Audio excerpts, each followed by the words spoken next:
Hello students. तो आज हम लोग पढ़ेंगे increasing and decreasing functions, NCERT class 12 math exercise 6.2। तो सबसे पहले आज थ्योरी पढ़ लेते हैं। तो थ्योरी ध्यान से देखिएगा। सबसे पहले बताने जा रहे हैं geometrical meaning of dy by dx। देखिए, ये मान लीजिए कि x एक्सिस है और ये y एक्सिस, और ऐसे कोई मान लीजिए कि ये कोई कर्व है y बराबर एफ ऑफ एक्स। ठीक है, मान लीजिए कि कर्व पर एक यहाँ पॉइंट है, इस पॉइंट का कोऑर्डिनेट मान लीजिए x1 y1 है ना, या x y मान लीजिए। खाली यहाँ पर इसका कोऑर्डिनेट मान लीजिए x y। अच्छा, यहाँ पर इसके बगल में कोई दूसरा पॉइंट है इसी कर्व पे। अच्छा, x y है तो इसका कोऑर्डिनेट x हो जाएगा, इधर कितना हो जाएगा,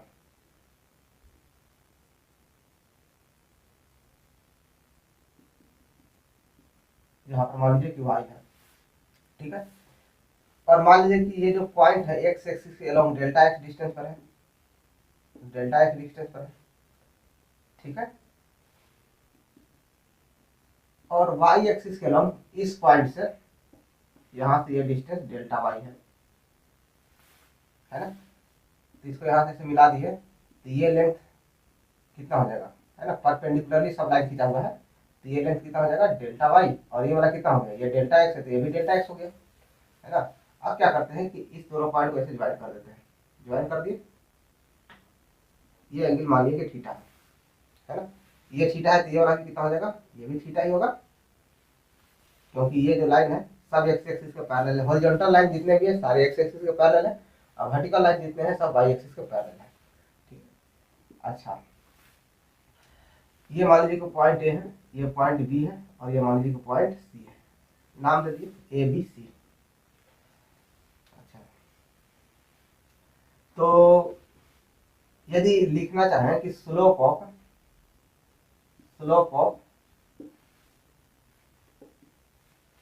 लाइन ए डी लिखना चाहें, ठीक है, slope of line A D लिखना चाहें तो इसको सेकेंड भी बोलते हैं, है ना, इस लाइन को। तो इसका स्लोप लिखना चाहे तो क्या लिखिएगा, tan थीटा लिखिएगा। याद रखिए, किसी लाइन का स्लोप जो है ना, उसको tan थीटा से डिनोट करते हैं, और जो थीटा होता है वो पॉजिटिव एक्स एक्सिस का डायरेक्शन, पॉजिटिव एक्स एक्सिस का डायरेक्शन यही हो गया। इसके साथ एंटी क्लॉकवाइज में कितना एंगल बना रहा है वो होता है थीटा। ठीक है, आपसे ध्यान रहेगा, जो भी एंगल का मेजरमेंट करना है कहाँ से करना है, पॉजिटिव एक्स एक्सिस के डायरेक्शन से। और इधर ये ना कि एक्स एक्सिस बोल दिया तो इधर भी तो कहिएगा कि एक्स एक्सिस है, इधर से नाप देते हैं तो नहीं, इधर से तो क्लॉकवाइज हो जाएगा इधर, है ना, और इधर से नापिएगा तो ये नहीं बोले हैं, हम बोले हैं पॉजिटिव एक्स एक्सिस का डायरेक्शन। डायरेक्शन इधर है, इधर के डायरेक्शन के साथ, है ना, कितना एंगल बन रहा वो होता है थीटा। तो स्लोप ऑफ लाइन एडी लिखना है तो क्या लिखेंगे, tan थीटा, है ना। tan थीटा को ही टेंजेंट ऑफ लाइन बोलेंगे या तो स्लोप बोलेंगे, है ना। तो क्या लिखेंगे, tan थीटा लिखेंगे तो इसके सामने वाला परपेंडिकुलर कितना है, ए बी है, और नीचे कितना है बी सी, है ना। परपेंडिकुलर अपन क्या लिखेंगे, बेस। तो सामने लिखेंगे ए डी, अब आई बेस लिख देंगे बी सी, है ना। तो tan थीटा बराबर कितना आ गया, देखिए तो ऊपर आ गया डेल्टा वाई, है ना, इसके सामने क्या है बी बराबर डेल्टा वाई, और ये कितना है डेल्टा एक्स। तो लिखेंगे delta Y by delta x. Clear है। If point A approaches towards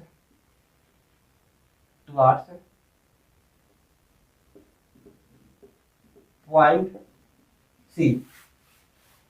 अब देखिए, इसको समझने के लिए एक बार हम फिर से इसी डायग्राम को बनाते हैं, है ना। मान लीजिए कि ये है पॉइंट ए और ये है पॉइंट सी, यहाँ से ऐसे खींचा हुआ है। अच्छा, कह रहा कि पॉइंट ए जो है सी के नजदीक है ना, तो चलिए यहाँ से मान लीजिए यहाँ आया, तो ऐसे खींचिएगा। ये पॉइंट ए जो है यहाँ से मान लीजिए A1 हो गया, यहाँ पर आया तो यहाँ से ऐसे खींचिएगा और नजदीक आते जाएगा, मतलब पॉइंट ए सी पर अप्रोच करा रहा है ना। वेन पॉइंट ए, ये जो पॉइंट ए है अप्रोचेस टू पॉइंट सी, है ना, to R C, then it becomes, देखिएगा it becomes tangent to point A. अब सोचिए कि पॉइंट ए को, है ना, जैसे जैसे नजदीक लाइएगा वैसे वैसे, है ना, ये जो लाइन है ए और सी को मिलाने वाला, है ना, ए और सी को मिलाने वाला जो लाइन है, धीरे धीरे क्या बनते जाएगा, देखिएगा पॉइंट सी पर क्या बनते जाएगा, देखिए टेंजेंट दिख रहा, यहाँ देखिए जैसे जैसे पॉइंट ए जो है सी के नजदीक आएगा तो देखिए तो ये ऐसे झुकते जाएगा ना, झुकते झुकते लास्ट में क्या बनेगा, इस तरह से टेंजेंट बनेगा। तो एक point A approaches towards point C, है ना, then it becomes tangent to point A, तो इसलिए क्या लिखेंगे, तो then tan theta equal to limit, है ना। तो देखिए जैसे जैसे पॉइंट ए सी के नजदीक आएगा तो वैसे वैसे डेल्टा एक्स क्या होगा, घटते जाएगा ना। हम यहाँ बनाना नहीं चाहते क्योंकि डायग्राम फिर पता नहीं चलेगा। तो जैसे जैसे पॉइंट यहाँ पर था तो यहाँ था डेल्टा एक्स, और जैसे जैसे पॉइंट नजदीक आया तो डेल्टा एक्स क्या हो गया, छोटा होते गया। जैसे जैसे और नजदीक आएगा और नजदीक आएगा और नजदीक आएगा तो डेल्टा एक्स कितना हो जाएगा, काफी छोटा हो जाएगा, और लगभग टेंस टू जीरो हो गया ये डिस्टेंस। तो क्या हो जाएगा इस पॉइंट पर, मतलब if point A approaches towards point C, है ना, then it becomes tangent to point A, है ना। तो जब पॉइंट A पॉइंट C पर पहुंच जाएगा लगभग, तो C पर क्या कहेंगे कि वो टेंजेंट हो गया, और उस टेंजेंट का स्लोप कितना हो जाएगा, तो tan थीटा इक्वल टू बराबर लिमिट क्या लिखेंगे, delta Y by delta X, है ना, delta Y by delta X, क्योंकि अप्रोच करा रहे हैं, है ना, पॉइंट ए को पॉइंट सी तक। और इसको क्या बोलेंगे, इसी को पूरा को बोलते हैं D Y by D X, ठीक है। तो इसको क्या लिखेंगे कि ये क्या है, स्लोप, ज्योमेट्रिकल मीनिंग में क्या लिखेंगे कि इसलिए ये पता चला कि D Y by D x gives the tangent at any point of, या any given tangent at any point of curve y equal to f of x. यही ज्योमेट्रिकल मीनिंग हो गया। ज्योमेट्रिकल मीनिंग का मतलब हो गया कि आप d Y by D x निकालिएगा, है ना, तो जिस पॉइंट पे निकालिएगा उस पॉइंट पर ये टेंजेंट का वैल्यू दे देगा, ठीक है, टेंजेंट स्लोप, स्लोप बोलते हैं या टेंजेंट बोलेंगे, है ना। तो if point A approaches toward point C then it becomes tangent to point A, इसलिए slope at point A equal to, slope at point A equal to, है ना, क्या लिखिएगा, tan थीटा, है ना, equal to limit delta x tends to zero delta Y by delta x, तो ये आ गया कितना, d Y by D x, है ना। ये जो है क्या बताता है, किसी भी ग्राफ पर, है ना, किसी भी पॉइंट पर, है ना, उस पॉइंट पर D Y by D X calculate कर लिए तो वो क्या बता देगा, टेंजेंट बता देगा, स्लोप बता देगा, ठीक है। तो इसको लिखिए। अब जो है, अब आते हैं पॉइंट पे इंक्रीजिंग एंड डिक्रीजिंग फंक्शन क्या है, ठीक है। तो इसमें हम कुछ ग्राफ्स बनाते हैं पहले। मान लीजिए कि एक्स एक्सिस है और ये वाई एक्सिस है ना। फिलहाल 4 ग्राफ बनाते हैं।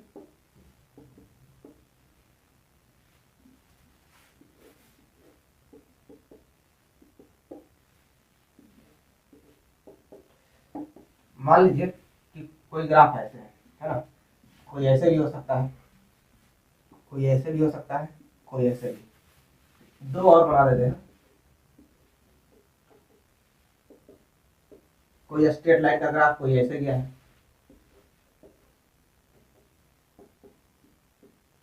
कोई ऐसे आया है ना। तो इंक्रीजिंग एंड डिक्रीजिंग फंक्शन क्या है इसी के बारे में समझना है। मान लीजिए कि ये पॉइंट कोई यहाँ पर है, मान लीजिए कि ये पॉइंट x1 है और यहाँ पर मान लीजिए कि कोई पॉइंट x2 है ना। तो हमको जब भी बढ़ना है पॉजिटिव एक्स एक्सिस के डायरेक्शन में बढ़ना है, मतलब कि हमको इधर राइटवर्ड बढ़ना है, ठीक है, एक्स एक्सिस के अलावा। तो हम देखिए कि यदि राइटवर्ड बढ़ते हैं तो ग्राफ पर पॉइंट वाई एक्सिस की ओर क्या होता है ना, इंक्रीज करता है कि डिक्रीज करता है। तो देखिए यहाँ से ऐसे बना दिए और यहाँ से ऐसे बना दिए। यहाँ से देखिए तो यहाँ लिख देते हैं y1 और इधर लिख देते हैं, मतलब इसका कोऑर्डिनेट x1 y1 है और इसका कोऑर्डिनेट मान लीजिए x2 y2 है। तो देखिए तो x2 हमेशा क्या है, x1 से बड़ा है ना, इधर है बड़ा ही लेना है। तो हम पाते हैं कि x1 ये जो पॉइंट था है ना, क्या था, x1 y1 है ना। तो y1 यहाँ पर था और चूंकि x2 y2 यहाँ है तो x2 यहाँ और y2 यहाँ। यहाँ पर देखिए y2 का क्या होगा, y2 भी देख रहे हैं कि वो भी हाइट में बढ़ गया है ना, ऊपर चला गया, बढ़ गया। तो y2 ग्रेटर देन क्या हो गया, y1। x2 greater than x1 और इससे पता चला कि y2 भी ग्रेटर देन किससे, y1 y2 भी बड़ा है किससे, y1 से। तो इसका मतलब ये जो फंक्शन है कौन सा फंक्शन है, इंक्रीजिंग फंक्शन है, ठीक है। लेफ्ट से राइट बढ़ने पर है ना, लेफ्ट से राइट बढ़ने पर ग्राफ अपवर्ड मूव कर रहा है, अपवर्ड डायरेक्शन में, तो उस केस में बोलेंगे कि ये इंक्रीजिंग फंक्शन है ना। या तो दूसरा तरीका ये है एनालिटिकल कि x2 ग्रेटर देन x1, तब यहाँ पर देखेंगे कि क्या हुआ, y2 बढ़ा कि नहीं, फंक्शन का वैल्यू बढ़ा कि नहीं। x बढ़ने के साथ फंक्शन का भी वैल्यू बढ़ने लगेगा तो वो हो गया इंक्रीजिंग है ना। तो y2 ग्रेटर देन y1 देखिए y2 पर है। इस केस में सेम टू सेम है ना, यहाँ पर देखा जाए x1 है और ये मान लीजिए x2 है। इस पॉइंट का कोऑर्डिनेट मान लिया x1 y1 और इसका मान लिया कोऑर्डिनेट x2 y2। और यहाँ पर हम देखते हैं y1 है और यहाँ देख रहे हैं y2 है। तो यहाँ पर देख रहे हैं कि x2 ग्रेटर देन x1 है, तो यहाँ पर देख रहे हैं कि y2 भी क्या हो रहा है, y1 से बड़ा है, y2 भी क्या है, y1 से बड़ा ही है। यदि यहाँ पर देखा जाए तो ये x1 है, यह हो गया x2, ये हो गया y1 और ये हो गया y2।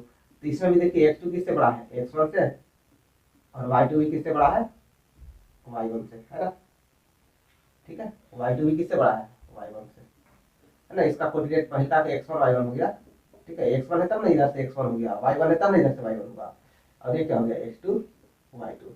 तो ये सब जो है इंक्रीजिंग फंक्शंस का है ना, ये एग्जांपल है। इसमें देखा जाए कि मान लीजिए कि यहाँ पर है x1 y1, ठीक है, और यहाँ पर मान लीजिए x2 y2 है।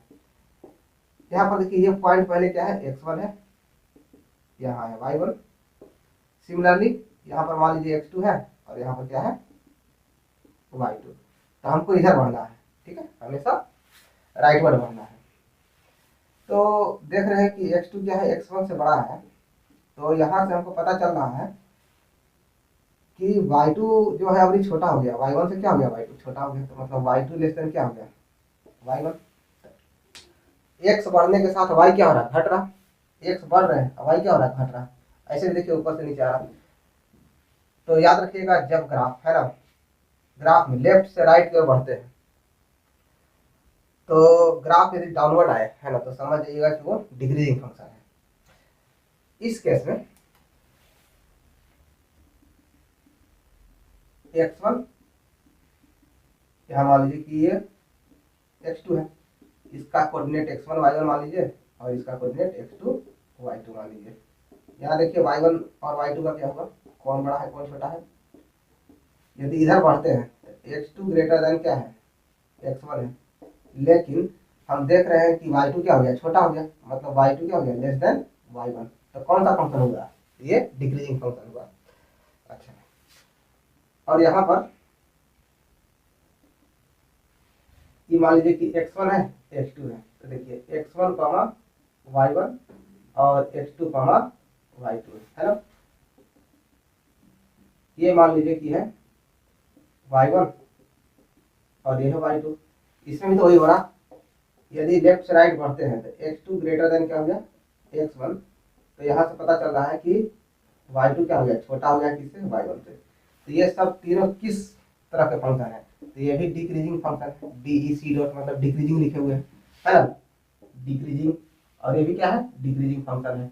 ये क्या होगा, INC डॉट इंक्रीजिंग, है ना, ये भी इंक्रीजिंग हो गया और ये भी क्या हो गया, ये सब इंक्रीजिंग फंक्शन है, ठीक है।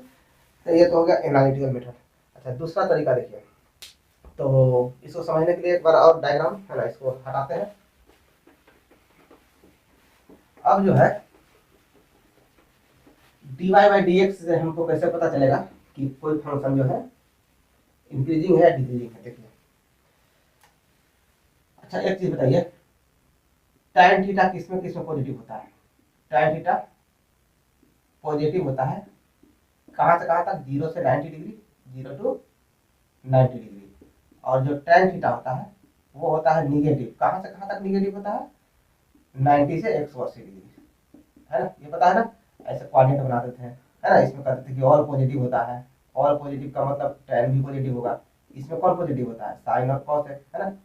इसमें कौन पॉजिटिव होता है, tan और कॉट, और इसमें कॉस एंड सेक पॉजिटिव होता है।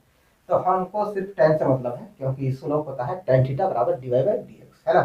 स्लोप क्या होता है, स्लोप होता है tan theta equal to dy by D x, है ना। तो इस चैप्टर में सिर्फ इसी पर कहानी है। तो 0 से 90 डिग्री में tan पॉजिटिव, है ना, और 90 से 180 डिग्री में tan निगेटिव। अब ध्यान से देखिए, तो अभी जो है 6 को ग्राफ बताए थे, एक था इस तरह से, दूसरा था इस तरह से, तीसरा था इस तरह से, चौथा था ऐसे, पांचवा था ऐसे, और छठा था इस प्रकार से, है ना। तो बताइए कि इसको इसके बारे में बता चुके थे, लेफ्ट से राइट बढ़ने पर ग्राफ अपवर्ड मूव करेगा, तो ये क्या होगा, इंक्रीजिंग होगा। लेफ्ट से राइट बढ़ने पर ग्राफ अपवर्ड जा रहा है, तो ये भी क्या हो गया, इंक्रीजिंग। लेफ्ट से राइट जाने पर ग्राफ अपवर्ड, तो ये भी क्या हो गया, इंक्रीजिंग, है ना। लेफ्ट से राइट जा रहे तो ग्राफ किधर मूव कर रहा है, डाउनवर्ड, है ना। लेफ्ट इधर बढ़ रहे हैं तो ग्राफ देख रहे हैं कि ये डाउनवर्ड आ रहा है, तो ये कौन सा हो गया, डिक्रीजिंग फंक्शन। और ये भी लेफ्ट से राइट जाने पर ग्राफ डाउनवर्ड आ रहा था, ये भी डिक्रीजिंग। और ये भी क्या है, नीचे आ रहा था, ये भी क्या हो गया, डिक्रीजिंग, ठीक है।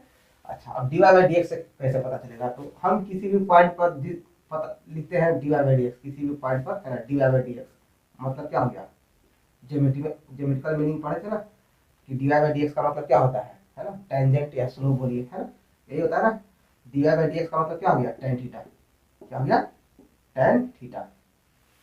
अच्छा, यहाँ भी किसी पॉइंट पर एक टेंजेंट खींचते हैं, तो ये भी हो गया कितना, tan थीटा इक्वल टू, इसी को क्या बोलेंगे, D Y by D X. और यहाँ पर किसी भी पॉइंट पर टेंजेंट खींचेगा तो वो तो उसी लाइन पे आ जाएगा ना, वो तो क्या आ जाएगा, उसी लाइन पे आ जाएगा। तो कितना हो गया, tan theta equal to D Y by D X. यहाँ पर देखिए किसी पॉइंट पर हम टेंजेंट खींचने की कोशिश करते हैं, यहाँ पर देखिए, अच्छा एंगल किधर से मेजर करना है, याद रखें इधर से, है ना, पॉजिटिव एक्स एक्सिस के डायरेक्शन से एंटी क्लॉकवाइज डायरेक्शन में। तो यहाँ से tan थीटा कितना हो गया, ये भी D Y by D X.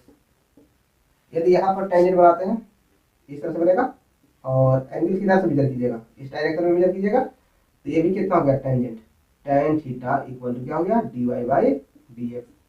और इसमें किसी पॉइंट पर टेंजेंट खींचेगा तो ये तो इसी लाइन पे चला जाएगा ना, एक्स एक्सिस से, पॉजिटिव एक्स एक्सिस से, है ना, एंटी क्लॉकवाइज डायरेक्शन में एंगल मेजर करते हैं। तो यहाँ से tan थीटा कितना गया, D Y by D x, है ना, इसलिए ज्योमेट्रिकल मीनिंग बताए थे। अच्छा, अभी बताए थे कि 0 से 90 डिग्री के बीच में एंगल होगा तो tan थीटा पॉजिटिव होगा। तो बताइए किसमें किसमें tan थीटा पॉजिटिव है, तो ये देखने में नहीं लग रहा है 0 और 90 डिग्री के बीच में, ये थीटा है ना, जो थीटा बना है 0 और 90 डिग्री के बीच में। तो 0 और 90 डिग्री के बीच में tan थीटा पॉजिटिव है, तो क्या लिखेंगे, D Y by D X या tan थीटा ग्रेटर देन 0। यहाँ भी देखिए, इसमें भी और इसमें भी, तीनों में जो है ना, देखिए एक्यूट एंगल जैसा नहीं लग रहा 0 और 90 डिग्री के बीच में। तो 0 और 90 डिग्री के बीच में tan थीटा, और tan थीटा ग्रेटर देन 0, तो D Y by D X तो साथ ग्रेटर देन 0 हो गया। इसमें देखा जाए तो ये देखिए, ये तो हमको ऑब्ट्यूस एंगल जैसा दिख रहा है, 90 से भी बड़ा हो गया। 90 तो ऐसे रहता तो सीधे रहता ऐसे 90 डिग्री, आइए ओकरो ले जाते हैं। तो उससे भी ज़्यादा है तो क्या हो जाएगा, तो 90 से 180 डिग्री में बताए थे, अभी बोले थे कि tan थीटा क्या होता है, निगेटिव होता है। तो tan थीटा निगेटिव होगा तो D Y by D X तो निगेटिव हो जाएगा, है ना, क्योंकि tan थीटा को D Y by D X बोलेंगे। इसमें भी देखिए ये एंगल भी ऑब्ट्यूस एंगल है ना, तो इसमें भी D Y by D X क्या हो जाएगा, निगेटिव होगा, क्योंकि tan का वैल्यू है ना, tan थीटा का वैल्यू, यदि थीटा का वैल्यू 90 से बड़ा हो और 180 से छोटा हो तो निगेटिव हो जाता है। तो ये भी क्या हो गया, लेस देन जीरो। ऐसे भी देखिए तो 180 से छोटा 90 से बड़ा है ना, तो ये भी क्या हो गया, लेस देन जीरो। तो देखिए, तो एक चीज पता चल गया कि जिसका D Y by D X greater than zero है ना, मतलब कि जहां तक कोई फंक्शन में जिस इंटरवल में, तो ध्यान सुनिए, कोई फंक्शन के है ना जिस इंटरवल में D Y by D X greater than zero रहेगा तो उस इंटरवल में फंक्शन इंक्रीजिंग होगा, है ना। क्या चीज बोले कि जिस इंटरवल में फंक्शन का D Y by D x zero से बड़ा आएगा तो उस इंटरवल में फंक्शन क्या होगा, इंक्रीजिंग होगा। और फंक्शन के जिस इंटरवल में D Y by D X का वैल्यू निगेटिव है तो वो फंक्शन क्या होगा, डिक्रीजिंग होगा। फंक्शन के जिस इंटरवल में D Y by D X का वैल्यू निगेटिव आएगा तो उस इंटरवल में फंक्शन क्या होगा, डिक्रीजिंग होगा। ठीक है, तो यही हो गया इंक्रीजिंग और डिक्रीजिंग का, है ना, मेन कॉन्सेप्ट है। तो देखिए इसमें दो तरह का इंक्रीजिंग डिक्रीजिंग मिलता है, एक तो लिखा रहेगा सिर्फ इंक्रीजिंग एंड डिक्रीजिंग फंक्शन, और दूसरा रहेगा strictly increasing and strictly decreasing function. तो चलिए इसके बारे में थोड़ा सा पढ़ लेते हैं। तो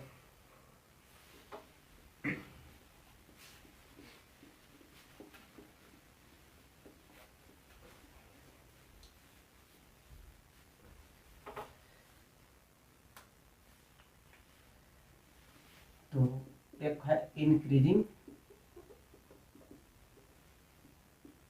एंड डिक्रीजिंग फंक्शन, और दूसरा है strictly increasing and strictly decreasing function.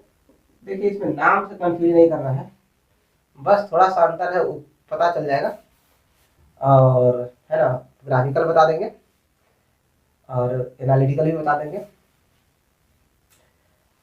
तो पता चल जाएगा कि इसका मतलब क्या है ना। कोई इसका कोई विशेष ये नहीं है कि हाँ ये कुछ अलग आ गया, ये कुछ अलग आ गया। ठीक है, तो अब देखिए, तो पहले ग्राफिकल देख लेते हैं।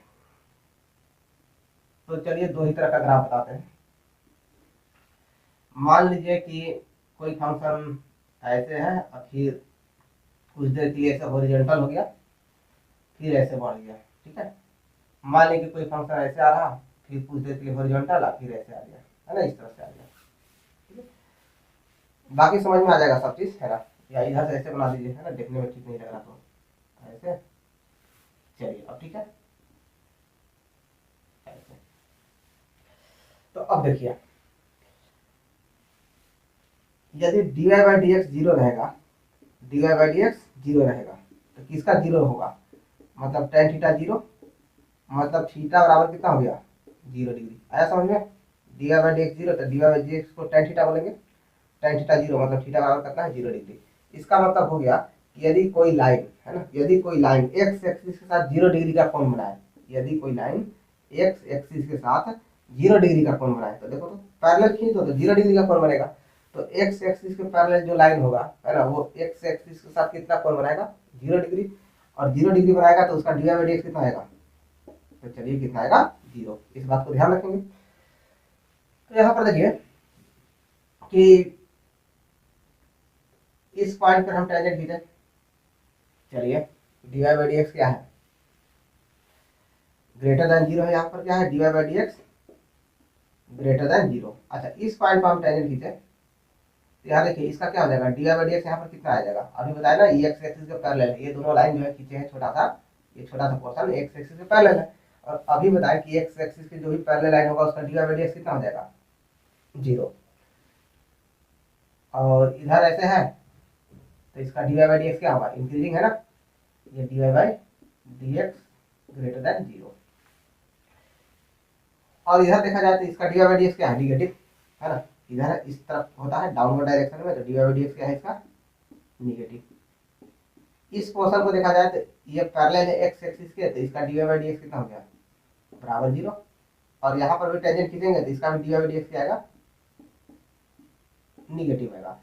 अब पूरे कर्व पे देखते हैं, तो पूरे कर्व में देखें कि ठीक है फंक्शन जो है कहीं पर डिक्रीज नहीं किया है, मतलब ये हुआ कि फंक्शन जो है यहाँ पर देखा जाए इसमें पहले इसी का बात कर रहे हैं कि फंक्शन पहले बढ़ता गया, डिक्रीज नाम का शब्द कहीं नहीं आएगा, फंक्शन बढ़ता गया फिर जो है स्टेबल रहा, मतलब कि फंक्शन जो है एक्स एक्सिस के, फंक्शन का ग्राफ यहाँ से यहाँ तक एक्स एक्सिस के पैरेलल है ना, मतलब कि डिक्रीज नहीं किया है ना इंक्रीज भी किया है। यहाँ पर D Y by D X क्या है जीरो है, फिर क्या है बढ़ते गया है, तो इसको बोलेंगे इंक्रीजिंग, सिर्फ बोलेंगे इंक्रीजिंग, क्या बोलेंगे इंक्रीजिंग। ये ग्राफिकल हम समझा रहे हैं पहले, और बाकी जो है लिखना है लिख देंगे। यहाँ पर देखा जाए फंक्शन जो है हमेशा डिक्रीज किया है, इंक्रीज नाम का टर्म कहीं नहीं आएगा। तो देखिए इधर से आ रहे हैं तो फंक्शन डिक्रीज कर रहा है, फिर D Y by D x zero हो गया है, बढ़ा नहीं है जीरो हो गया है, मतलब यहाँ पर जितना D Y by D X value है, मतलब इसके हर एक पॉइंट पर D Y by D X एकदम जीरो, ठीक है। मतलब फंक्शन जो है इस बीच में ना तो इंक्रीज किया है, ना तो बढ़ा है, ना तो घटा है ना। फंक्शन का ग्राफ जो है इस पॉइंट में इस इंटरवल में ना तो इंक्रीज किया है ना तो डिक्रीज किया है, मतलब D Y by D X इसमें क्या है जीरो, और फिर बाद में क्या है D Y by D X negative, मतलब बाद में डिक्रीज। तो यहाँ से देख रहे हैं कि फंक्शन डिक्रीज कर रहा है ना, फिर जो है पैरेलल हो गया एक्स एक्सिस के, फिर ये कभी भी जो है क्या हुआ है इंक्रीज नहीं किया है, तो इसको बोलेंगे डिक्रीजिंग, क्या बोलेंगे डिक्रीजिंग। चलिए ये तो ग्राफिकल हो गया, ठीक है। तो ग्राफिकल हो गया तो एनालिटिकल कैसे समझेंगे, तो देखिए यदि D Y by D X, यहाँ से देखिएगा ये जो है मेन कॉन्सेप्ट यही है, इसी पर सिर्फ क्वेश्चन ही बनेगा है ना, ये क्वेश्चन बनाने का है। तो D Y by D X greater than equal to zero रहेगा, तो फंक्शन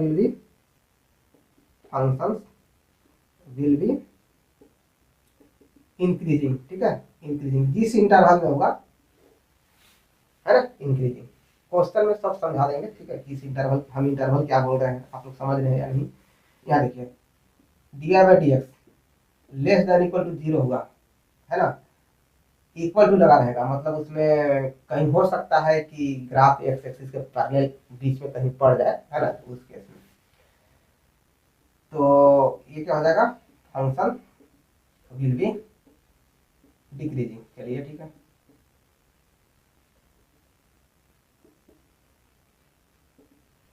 तो हम क्वेश्चन इसी से सिर्फ सॉल्व करेंगे, कैलकुलस मेथड ज़्यादा यूज करेंगे। अब देखो एनालिटिकल क्या यूज करते हैं कि मान लो कि x2 ग्रेटर देन है x1, ये तो समझ में आ रहा है ना, x2 ग्रेटर देन है x1, ठीक है। तो इंक्रीजिंग के लिए क्या आना चाहिए था, y2 ग्रेटर देन y1, सबसे फर्स्ट में ही बताया था। यहाँ पर इक्वल टू भी लगा दीजिए, ठीक है, क्योंकि यहाँ इक्वल टू लगा है, मतलब इस पॉइंट में देखा जाए इसका नाम रखिएगा x1, इसका नाम रखिएगा x2। तो देखिए x1 से x2 तो बढ़ रहा है, लेकिन हाइट में बढ़ोतरी हो रहा है नहीं, तो y1 बराबर y2 इस केस में हुआ ना, तो कहीं भी इक्वल भी लग सकता है ना, y1 इक्वल टू y2 भी हो सकता है, और ग्रेटर देन तो होगा है ना, ग्रेटर देन और इक्वल पढ़ेंगे, ग्रेटर देन भी और इक्वल, यदि इस तरह से होगा तो बोलेंगे कि सिर्फ इंक्रीजिंग है, और स्ट्रिक्टली में यही इक्वल का साइन खाली हट जाएगा, मतलब कहीं भी ग्राफ जो है पैरेलल भी नहीं होना चाहिए, बढ़ रहा तो हमेशा बढ़ते रहना चाहिए, घट रहा तो हमेशा घटते रहना चाहिए, तो हो जाएगा स्ट्रिक्टली केस में। तो इसमें जितना भी इक्वल टू साइन लगा है, इसका भी एनालिटिकल लिख दें, एनालिटिकल लिखिएगा तो x2 ग्रेटर देन x1, या एल्जेब्रिकली कहिए तो क्या हो जाएगा y1 डिक्रीजिंग में क्या होता है लेस देन होता है ना, लेस देन बाई 2, तो यहाँ पर क्या लगा दीजिएगा खाली इक्वल। तो कहीं ऐसा भी हो सकता है कि ग्राफ एक्स एक्सिस के पैरेलल हो है ना, तो उस केस में y तो नहीं बढ़ेगा ना, जब एक्स एक्सिस के ग्राफ पैरेलल होता है तो है ना, पैरेलल होता है तो y नहीं बढ़ेगा है ना, तो वो भी केस इसमें शामिल है। लेकिन स्ट्रिक्टली इंक्रीजिंग या डिक्रीजिंग का बात किया जाए तो मतलब ये होता है बढ़ रहा तो बढ़ते रहो है ना, कहीं भी D Y by D x zero नहीं करना है, कहीं भी dy by D x zero नहीं करना। यहाँ पर कहीं भी टेंजेंट खींचिएगा तो हमेशा dy बाई डी एक्स क्या आएगा, ग्रेटर देन जीरो।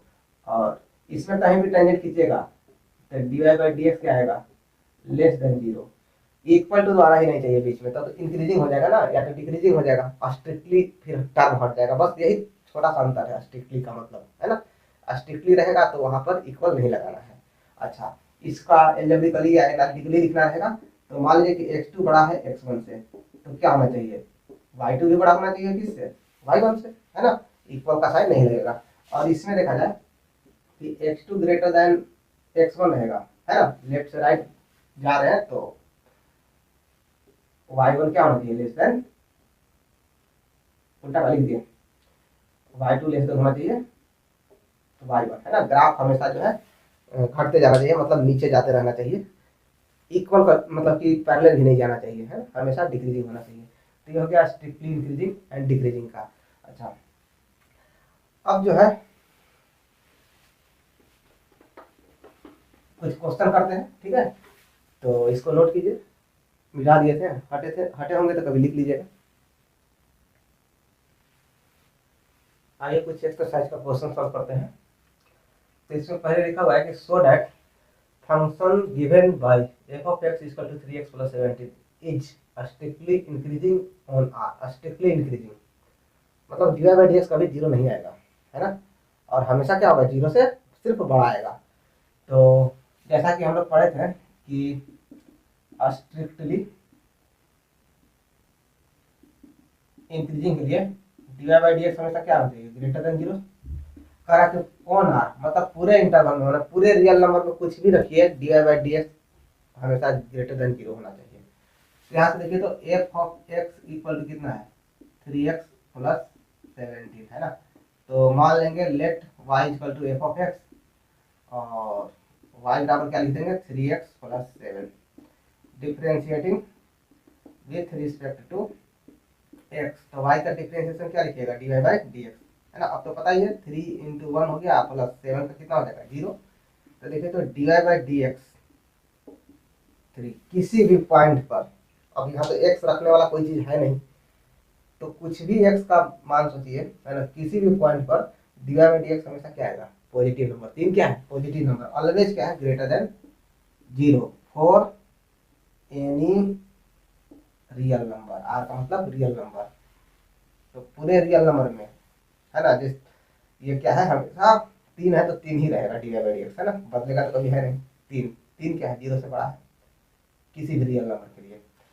तो इसलिए लिखेंगे कि f of x is strictly, short में लिख रहे हैं, इंक्रीजिंग इन या ऑन आर, ठीक है, ठीक है, हमेशा पॉजिटिव आएगा तो ये हो गया। तो so that function given by f of x और e के power 2x is strictly increasing on R, यही आएगा। तो देखिए let y equal to f of x, है ना। तो y equal to f of x बराबर कितना है, e के power 2x, differentiating both sides with respect to x। तो y dy बाई कितना हो जाएगा, dx। बताइए अब e के पावर 2x का डिफरेंशिएशन, है ना, ये तो कितने बार कर चुके हैं। तो e के पावर 2x एक बार 2x हो गया, फिर 2x का डिफरेंशिएशन करेंगे तो 2 इंटू 1, तो कितना आ गया, देखिए तो 2 आया इंटू e के पावर 2x।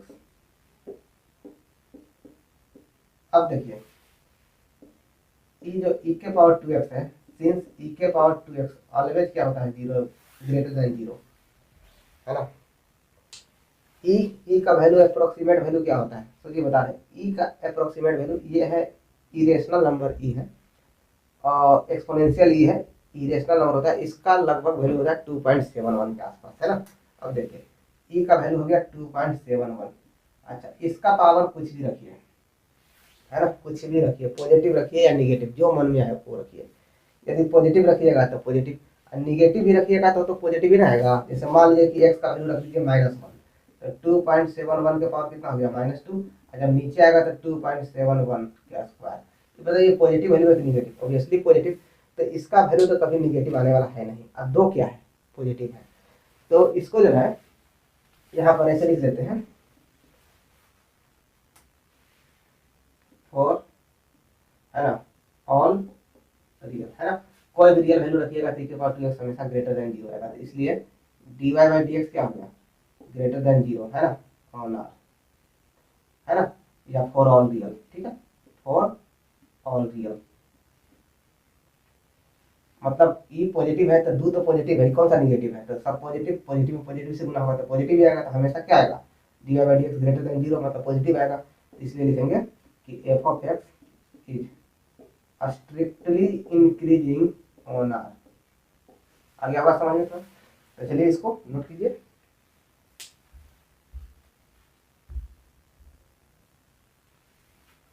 आइए क्वेश्चन नंबर 3 सॉल्व करते हैं। तो so that function given by f(x) equal to sin x है ना, तो late f(x) y equal to f(x) है ना, तो y बराबर क्या लिखेंगे, f(x) का क्या है, sin x, यही है ना। तो so that function given by f(x) over sin x is strictly increasing in 0 to π/2, strictly decreasing in open interval है ना, मतलब 0 से π/2 के बीच में, ना तो 0 शामिल है ना तो π/2, है ना, इसके बारे में पहले भी बता चुके हैं, π/2 से π के बीच में, ना तो π/2 शामिल है ना π शामिल है, इसका मतलब ये होता है। तो इसमें स्ट्रिक्टली इंक्रीजिंग है, इसमें स्ट्रिक्टली डिक्रीजिंग है, तो चलिए इसका dy/dx निकालते हैं। तो dy/dx कितना आ जाएगा, sin x का डिफरेंशिएशन बोलिए कितना होता है, cos x। अच्छा अब बताइए कि cos x का साइन स्कीम एक लिखते हैं, साइन स्कीम ऑफ dy/dx, मतलब dy/dx का मतलब किसका, cos x का। अब देखिए यहाँ लिख देते हैं 0 और π/2 है ना, तो यहाँ लिख देते 0 और यहाँ पर लिख देते हैं π/2, ठीक है, और यहाँ पर देख लीजिए π/2 और पाई है, तो π/2 और यहाँ पर बढ़ा के यहाँ लिख देते हैं पाई, मतलब नंबर लाइन जानते हैं ना, number line, real number line को कैसे रिप्रेजेंट करते हैं, इधर है इंक्रीजिंग रूप में जो है इसको अरेंज कर दिया। अच्छा अब 0 से π/2 के बीच में देखना है कि dy/dx का क्या है, तो देखिए dy/dx मतलब देखना है, मतलब cos x को आपको ध्यान देना है। cos x बताइए 0 से 90 के बीच में क्या होता है, पॉजिटिव या नेगेटिव, तो जानते ही हो 0 से 90 के बीच में ऑल पॉजिटिव होता है, तो cos भी क्या होगा, ये भी क्या होगा, cos x भी क्या होगा, 0 से 90 के बीच में पॉजिटिव होगा, है ना, cos क्या होगा 0 से 90 के बीच में पॉजिटिव। तो पता चल गया कि 0 से 90 के बीच में cos क्या होता है, पॉजिटिव होता है, तो यहाँ दे देंगे प्लस। अब π/2 से पाई के बीच में देखिए, तो देखिए तो यही बताया ना, π/2 का मतलब 90 डिग्री, 90 डिग्री से किसके, पाई मतलब 180 डिग्री, 180 डिग्री, तो 90 से 180 में साइन और cos x पॉजिटिव होता है, लेकिन cos तो निगेटिव होगा ना, cos x क्या होगा, निगेटिव होगा, है ना, 90 से 180 में, तो इसमें जो है निगेटिव हो गया, क्लियर है। तो देखिए कि 0 से 90 के बीच में dy/dx क्या है, पॉजिटिव, और 90 से 180 के बीच में cos निगेटिव है, मतलब dy/dx क्या है, निगेटिव है। तो यहां से देखिए कि है dy/dx है ना ग्रेटर देन 0 है ना, फॉर 0 to 90 है ना, तो इसलिए क्या हो जाएगा, तो 0 से 90 में क्या है, 0 से बड़ा है ना, इक्वल टू तो कहीं लगा नहीं है। अच्छा π/2 शामिल नहीं है यहाँ पे, तो यहाँ पे π/2 पर तो cos 90 cos 0 हो ही जाएगा, cos 90 0 हो ही जाएगा, लेकिन देखिए π/2 तो ऑलरेडी शामिल है नहीं है ना, π/2 छोड़ा हुआ है, π/2 से जस्ट पहले जो भी पॉइंट आएगा वहां से वहां तक, 0 से थोड़ा सा बड़ा, 0 भी शामिल नहीं करना है, तो 0 से थोड़ा सा बड़ा है ना, और π/2 से छोटा, मतलब π/2 से छोटा क्या कहें, π/2 छोड़ने के बाद जो पॉइंट होगा ना वहां था, और 0 छोड़ने के बाद जहां से जो पॉइंट होगा ना वहीं से शुरू करना है, और π/2 के पहले तक का, तो ये है, तो न तो 0 शामिल है ना तो π/2, ऐसे समझ लीजिए। तो π/2 शामिल है ही नहीं, तो यहाँ तो 0 तो आएगा नहीं, है ना, न तो π/2 शामिल रहता तो cos π/2 कितना हो जाता, 0 हो जाता ना, तो π/2 शामिल नहीं, तो dy/dx ग्रेटर देन हमेशा क्या रह गया, खाली 0। तो इसलिए f(x) is strictly increasing in 0, π/2। अच्छा इंटरवल की बात करें तो ये जो इंटरवल है, इस इंटरवल में है ना, पार्टिकुलर इंटरवल में देखा गया, 0 से π/2 में देखा गया, तो 0 से π/2 के इंटरवल में, ओपन इंटरवल में, 0 से π/2 के ओपन इंटरवल में dy/dx ग्रेटर देन 0 है, तो उसी इंटरवल में फंक्शन क्या हो गया, स्ट्रिक्टली इंक्रीजिंग हो गया।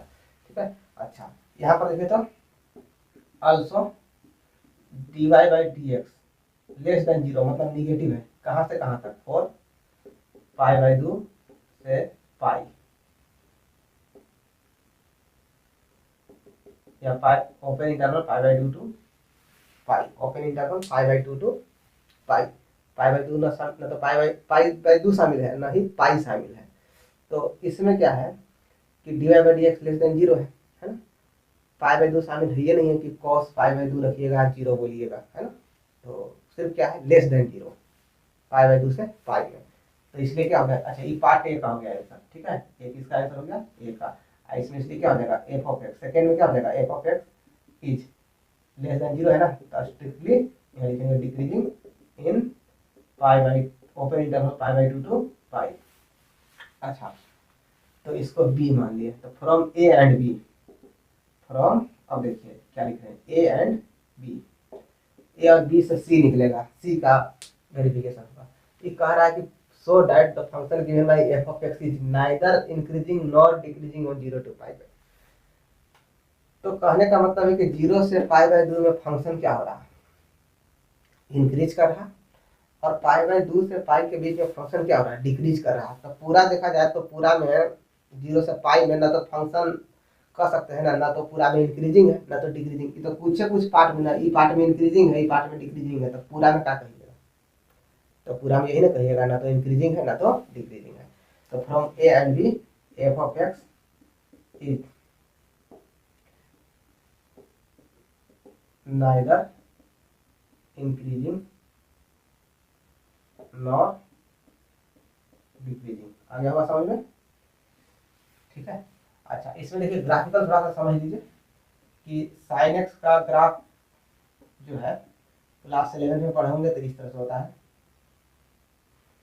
कुछ ही भाग बना रहे हैं इसका, ये हो गया 0, ये हो गया पाई, और ये हो गया 2 पाई, इधर होता है माइनस पाई। अच्छा बीच में होता है पाई बाई 2, और पाई बाई 2 का वैल्यू कितना होता है, साइन का वन, है ना, ये साइन एक्स का ग्राफ हो गया। अच्छा इसको समझिए, देखिए यही ग्राफ होता है साइन एक्स का, 0 से 90 के बीच में देखिए ग्राफ क्या हो रहा है, 0 से 90 जा रहे हैं, तो ग्राफ ऊपर की ओर भाग रहा है कि नहीं भाग रहा, तो यहाँ से यहाँ इंक्रीजिंग। अब पाई बाई 2 से पाई के बीच में क्या हो गया, ग्राफ नीचे की ओर आ रहा है, तो नीचे की ओर आ गया तो क्या हो गया, डिक्रीजिंग। और ऊपर वाले पॉइंट पे, टॉप मोस्ट पॉइंट पे यदि टेंजेंट खींचा जाए तो वो एक्स एक्सिस के पैरेलल हो जाएगा, है ना, सबसे टॉप मोस्ट वही पाई बाई 2 पर जो 1 आया ऊपर। अच्छा ऐसा सोचिए ना कि यहाँ से चढ़ते गए है ना ऊपर, और फिर वहां से डिक्रीज किए, तो एक समय जरूर आया होगा कि वहां पर जो है, वहां पर टेंजेंट क्या आ जाएगा, पैरेलल जरूर आएगा, सबसे कहाँ पर आएगा, ऊपर, है ना, सबसे ऊपर में ऐसे करके कोई भी चीज रखेंगे, इस तरह का कोई शेप है उस पर कुछ रखेंगे ऐसे ऊपर से, तो ऊपर क्या हो जाएगा, इस तरह से पैरेलल हो गया ना हॉरिजॉन्टल के। तो 0 से पाई बाई 2 में देख रहे हैं कि फंक्शन जो है इंक्रीज कर रहा है, पाई बाई 2 से पाई के बीच में डिक्रीजिंग, तो वही हो गया नाइदर इंक्रीजिंग नॉट डिक्रीजिंग। पूरा होल देखा जाए तो ना तो इंक्रीजिंग कहिएगा ना डिक्रीजिंग, लेकिन 0 से पाई बाई 2 में क्या है, इंक्रीजिंग है, पाई बाई 2 से पाई में क्या है, डिक्रीजिंग है। ठीक है, तो इसको नोट कीजिए, तो बाकी के क्वेश्चन है ना अगले वीडियोज में कवर कर लिया जाएगा, तो ठीक।